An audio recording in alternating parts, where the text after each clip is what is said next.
Gente, a Polícia Civil dá detalhes sobre o caso da adolescente de 13 anos, encontrada morta em Ribeirão das Neves. Vamos agora ver a entrevista coletiva com a delegada Ingrid Estevam, que está falando neste momento. A nossa equipe está lá com imagens ao vivo.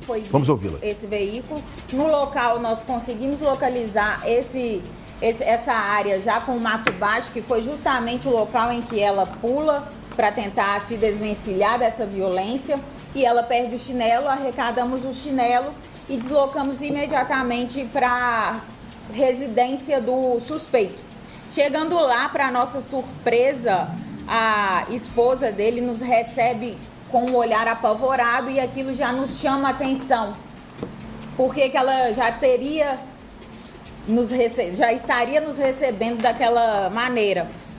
E é quando a gente indaga se o marido dela estava desaparecido. Imediatamente ela fala que o marido estava desaparecido. E é neste momento que a gente tem a certeza de que a menor Stephanie estava aí na companhia desse suspeito.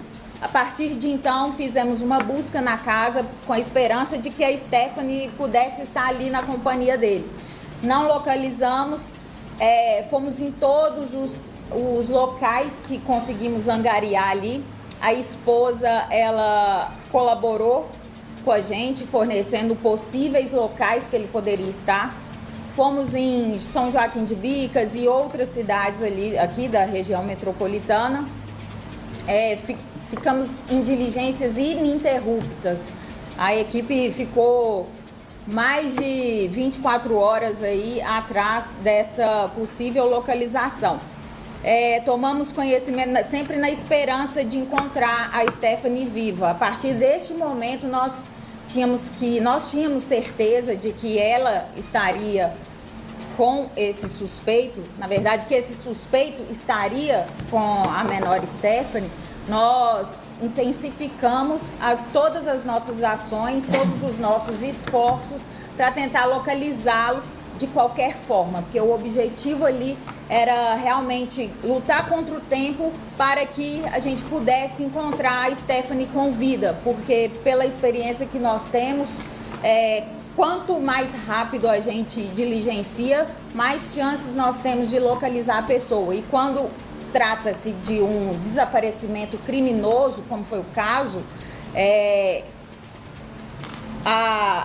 o tempo ele é praticamente nosso inimigo se a gente deixar ele passar.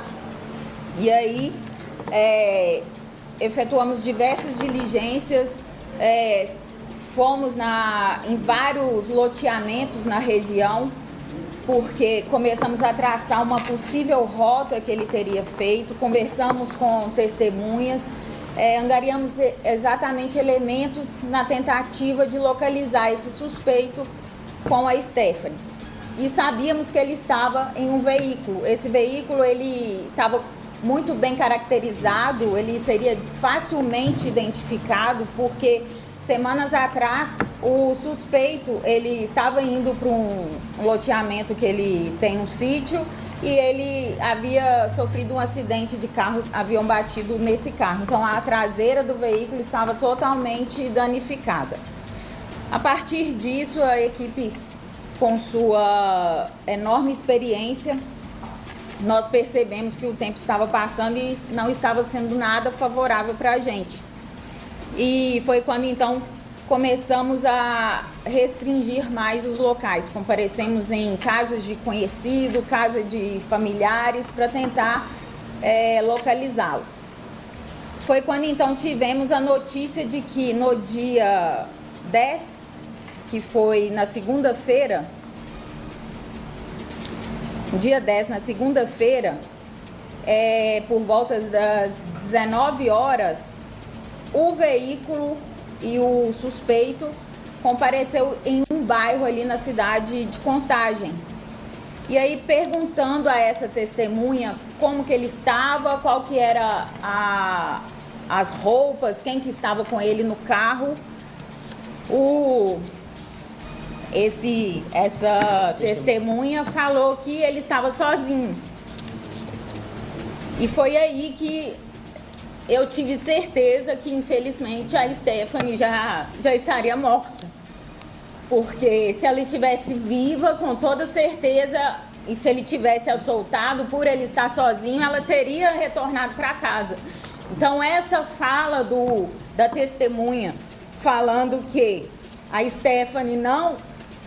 Essa fala da testemunha falando que o suspeito estava sozinho no carro já me remeteu à sensação de que, infelizmente, a gente não estava mais procurando uma desaparecida, a gente estava procurando o corpo da Stephanie. E aí a equipe diligenciou e intensificou ainda mais.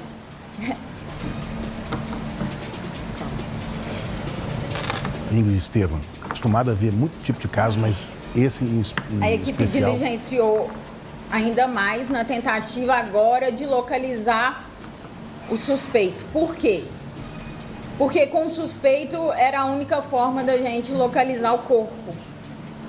Se esse suspeito ele tirasse a própria vida ou acontecesse alguma coisa com ele ali no decorrer das investigações, nós dificilmente conseguiríamos localizar com tanta rapidez o corpo da Stephanie e dar um enterro digno para a família, entregá-la de volta para a família. Então, a nossa opção foi intensificar ainda mais, encontrá-lo e prendê-lo, porque a partir daquele momento ele já era um autor de feminicídio, ele já era uma pessoa perigosa nas ruas. Foi então que nós recebemos informações de que esse suspeito estaria na residência ali de conhecidos. Deslocamos imediatamente para o local, foi nos franqueada a entrada e a equipe imediatamente fez a abordagem, já indagando o que teria acontecido com a Stephanie. E aí ele afirmou que a teria assassinado e que nos levaria até o local em que ela estava. Ali na região mesmo, a gente localizou o carro, ele havia deixado o carro escondido e dentro do carro dentro e fora do carro foram realizadas perícias e essas perícias demonstraram ali sangue na porta do veículo. Já ali de imediato a gente deslocou imediatamente para Neves, saindo de Contagem, deslocamos com ele para Neves.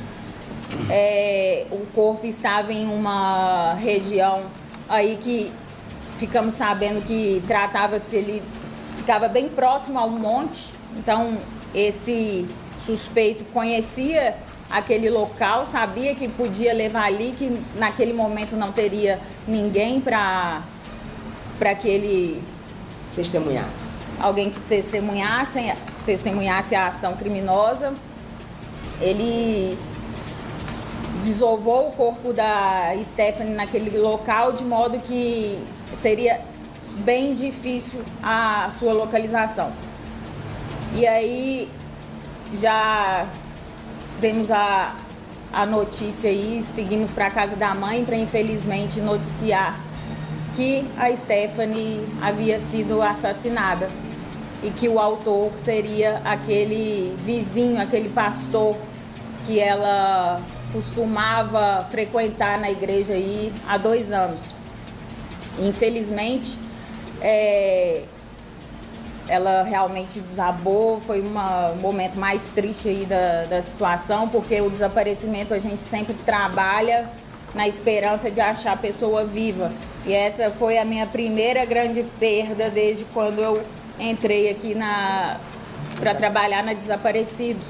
E é justamente uma situação que eu tenho uma sobrinha da mesma idade, tenho sobrinhos, então você não sabe a maldade que está ali no outro. Em conversa ali durante as diligências, né, da localização do corpo, esse suspeito afirma que a motivação para ele ter assassinado a Stephanie foi que ela teria desferido um tapa no rosto dele. E a partir desse tapa ele disse que ficou nervoso e imediatamente ele enforcou a Stephanie e levou ela para o local da desova. Eu não vou entrar mais em detalhes do que ele fala, porque eu não quero dar palco para as tentativas dele de diminuir a vítima. Mas o que nós temos certo é que ela estava indo para a casa da colega, ele oferece uma carona e durante esse período ele tenta fazer alguma coisa com ela e é isso que a gente está esperando. A causa da morte ainda não foi divulgada, os laudos estão em elaboração. Conversei com o médico legista, ele ainda falou que precisa de mais tempo para poder, justamente porque é um caso mais complexo, considerando que o corpo foi encontrado em um estado mais avançado de putrefação, então precisava de uma análise mais... Tem os exames laboratoriais. Tem os exames laboratoriais, tem tudo que ainda faltando. Mas o fato é que a gente perguntou se ela poderia estar grávida, enfim, não estava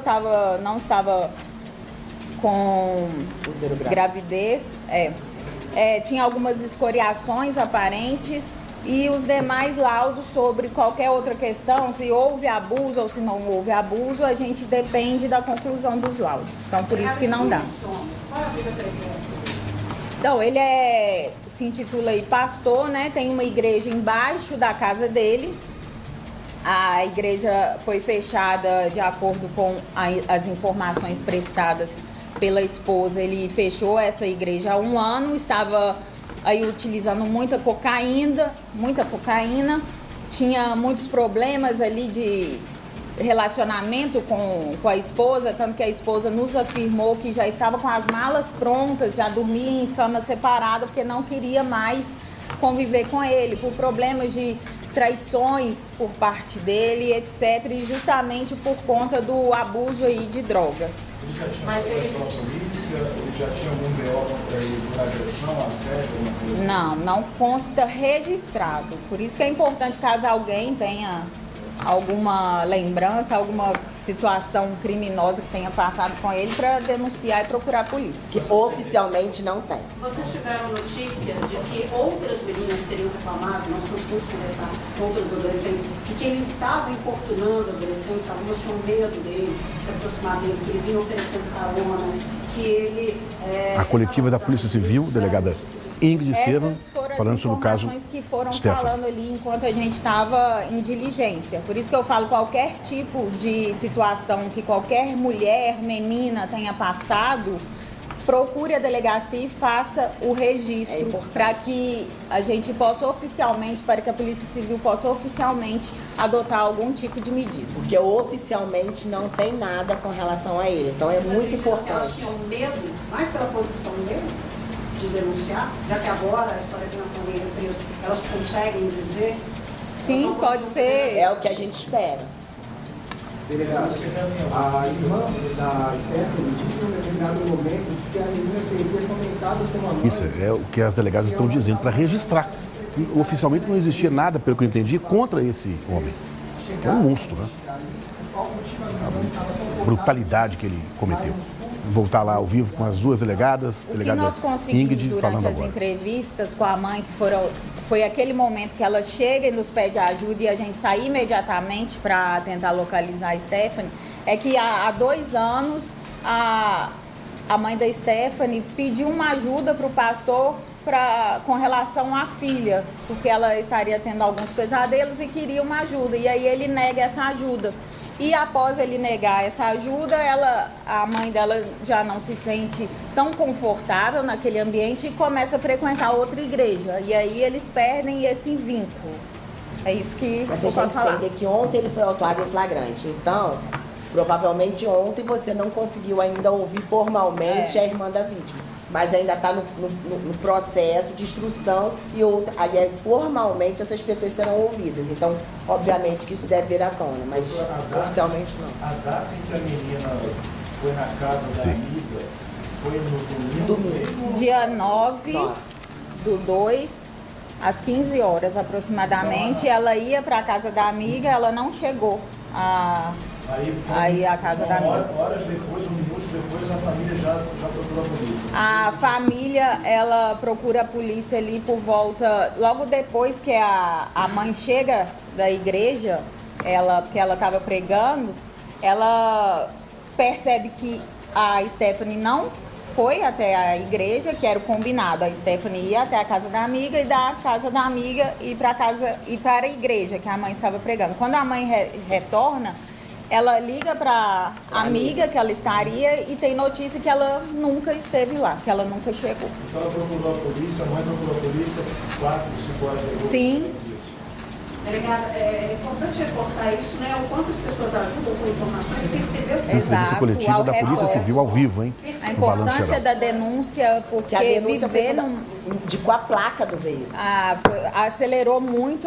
Nós percebemos que quando uma pessoa dá importância para algum fato atípico ao seu redor e liga para a polícia, ela está contribuindo com a segurança pública e a própria segurança, porque isso agiliza o nosso trabalho. Pode ser que a gente chegaria nesse suspeito, mas demoraríamos muito mais tempo. E a justiça foi feita em horas após a situação que ocorreu. Então, é muito importante que a população se conscientize e utilize os meios, os canais de denúncia, assim que perceber qualquer tipo de ação e não ignorar. Porque uma hora você que pode ser o ignorado e aí não vai ter como fazer justiça. Apesar do réu ser confesso, a polícia ainda tem... Fundamental, né? Fazer sempre a denúncia. Quem ligou para a polícia passando a placa do carro.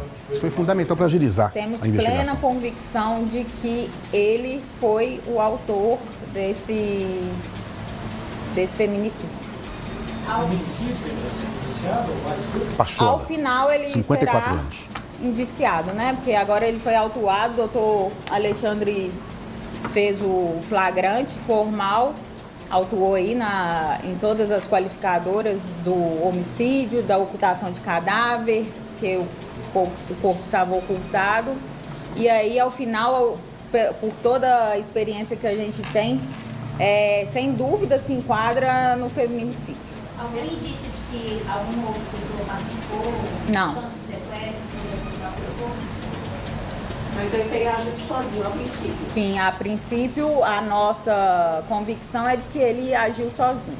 O corpo ainda está no remédio? Não tem como falar agora. Delegada, esses laudos periciais E ameaçava essa menina antes, né? Essa dúvida eu fico com ela. Determinarão a causa-morte. Sim. Mas é porque ele pode ter contado o que fez com ela, os laudos é que vão confirmar, é isso também? Ele informa que esganou ela, né? A versão dele é essa. Tem um exame, reação vital, né? Retirada cervical. Para fazer o anátomo patológico. Aí está aguardando todos os laudos. Sobre a perícia, sobre a causa da morte, sobre o que foi encontrado ou deixado de encontrar, não temos como falar e nem seria prudente falar porque ainda está sendo realizado. A possível violência sexual. A polícia não tem dúvida. João das Graças Pachola foi o autor do crime. Houve qualquer tipo de violência sexual contra ela. Só para retomar a nossa explicação, você disse que ele ofereceu a carona para essa menina, né? E Lá, na verdade, 3 delegados que estão participando. Quem conduziu, desde o início, a doutora Ingrid Estevam, que chegou, a doutora Alessandra Wilker do lado. Doutora Alessandra, também tem uma experiência. A doutora Ingrid se emocionou quando começou o relato. Quando nós chegamos para conversar com ela, igual eu falei, ela já se mostrou ali preocupada, pensando que nós estaríamos indo levar alguma informação sobre o marido, porque desde o dia anterior que ela não o via. Então ela falou que o último contato que ela teve com ele foi por volta das 13 horas, se eu não me engano, 13 horas? É do João das Graças Pachola. 7 da manhã ele sai para trabalhar e aí foi a última vez que ela visualizou ele presencialmente, né? Foi com a família dele. Aí 3 horas depois nós conversamos com a família e eles tiveram esse contato, porque ele foi almoçar na verdade 3 horas não, meio-dia ele foi almoçar com a família e depois retornou, mas aí a esposa não sabia dele, não tinha mais contato com ele. E sobre a questão do envolvimento, logo depois ela já queria fazer o registro de desaparecimento já publicou um cartaz de desaparecimento dele. Ela fez um cartaz caseiro e publicou. E aí o pessoal da região, eles tiveram notícia por meio da família, porque nós, ali durante nossas entrevistas com a família, nós perguntamos se a mãe conhecia esse suspeito. Mas não falamos que ele tinha envolvimento, porque eram só levantamentos preliminares e a gente não poderia afirmar nada, porque ainda não tínhamos nada. E aí ela lembrou, mais tarde, quando a esposa publicou esse cartaz de desaparecimento, a mãe lembrou, né, que mais cedo a gente tinha feito a pergunta sobre essa pessoa. Então, ali eles deduziram que poderia ser. Então, começou a circular ali naquele bairro essa possível ligação entre um e outro, sobre que os dois desaparecimentos estariam relacionados. Nós sabíamos desde o início que estavam relacionados, só que não é prudente a gente ficar revelando alguma coisa antes de ter a concreta confirmação. O suspeito chegou a confessar se foi algo premeditado ou ele simplesmente encontrou na rua? Ele fala que ele estava passando, viu ela e ofereceu carona para levar aí até a casa dessa amiga. Você tem mais alguma coisa? Não. Lembra? Os relatos da Polícia Civil. Está caminhando para o fim a coletiva da Polícia Civil. Delegada Ingrid Estevam respondendo aos questionamentos da imprensa. Caseiro, a esposa fez. E publicou em rede social. Não o nosso cartaz oficial. Suspeita que fez um cartaz comunicando o desaparecimento dele, né? Então nós acompanhamos desde o início, praticamente, aí a Shirley Barroso está lá, o nosso microfone está na sequência, está na mesa ali, com